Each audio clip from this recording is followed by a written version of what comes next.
another very inspiring hero in our movement is the Prince of Pot, Mark Emery. Some of us work in activism. Some of us suck at activism. Some of us get arrested for our activism. And some of us marry activists and then have to live with them in prison for a long time. And that's what brings up Jodie Emery. Jodie Emery is Mark Emery's wife. And she has been coming around. She has tried to fill his shoes while he's been gone. And I think he's almost halfway through his 5 years. But she's been having to run Pot TV, Cannabis Culture Magazine, the myriads of other things in the wonderful country of Canada. So let's all hear it. I'm so glad she could come down yet again. Jodie Emery. Thank you so much.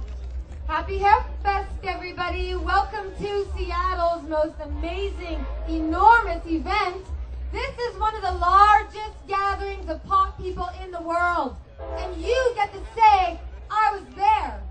And what you should do, because you got to come here for free, to smoke your cannabis, to heal yourself, to meet other people who love this plant as much as you do.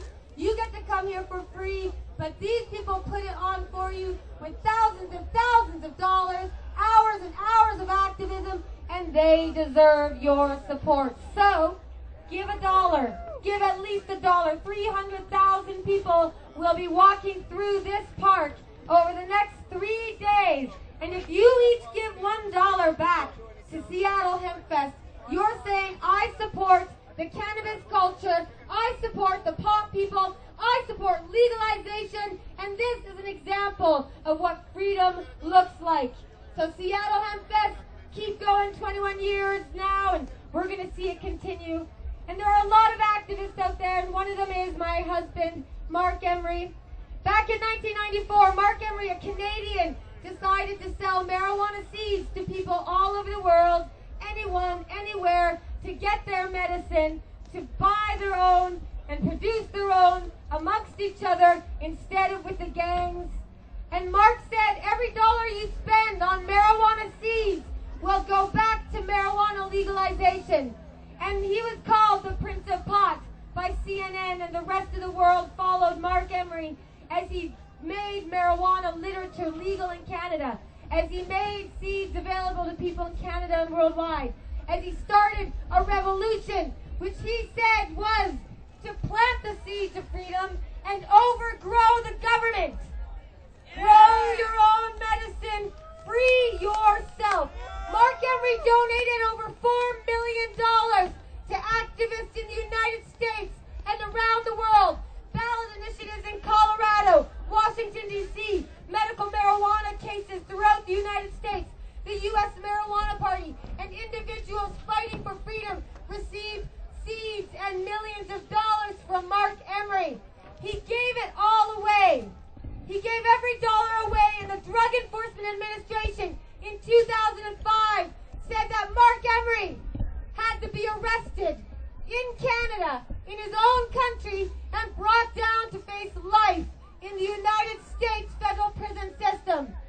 They said his arrest was a significant blow to the legalization movement because of all the money he gave. They said that Mark Emery gave away every dollar. He had nothing left when they arrested him, because every dollar from every seed sold to the United States and around the world financed freedom, activism worldwide. They admitted it. He was facing life. He took a 5-year plea deal, and right now he's in Mississippi. He has under 2 years to go before he gets out, comes home, joins arms with me and every activist in Canada and every activist in America and every activist worldwide to say, stop arresting us! Stop persecuting us! We don't hurt anybody! Stop hurting us! The U.S. federal government and Obama need to stop hurting innocent, peaceful pot people worldwide with the drug war. So you have a responsibility, because you here in Seattle, at the world's largest pot festival, here in Washington State, where legalization initiatives are on your ballot, I-502, vote yes for legalization, because the world is watching. The world is suffering from the U.S. drug war, and it's up to you to set the example for the world that the drug war may have started here and spread worldwide like a cancer, but it is going to end here with your action, your strength, your voice. Vote yes on 502 and any initiative, any progress. Support it because people's lives depend on it. They suffer in prison like my husband. They die from sickness without medical marijuana, and they depend on you to make a difference while you're here and you're free. So it's your responsibility here today. If you're free, and you're lucky to be free because so many aren't, you owe it to people worldwide to end prohibition. If you want to know more about my husband, Mark Emery, who gave millions of dollars to the movement to get you where you are today, go to freemark.ca, Mark with a C, or cannabisculture.com, pots.tv, and remember that while you're free, many people aren't, and they will die lone in prison. So you owe it to them. You owe it to people in the future to end this drug war today. Thank you so much for having me. I'll see you guys the rest of this wonderful event. Give money to these people. They deserve it for putting this on for you. Thank you, Jodie.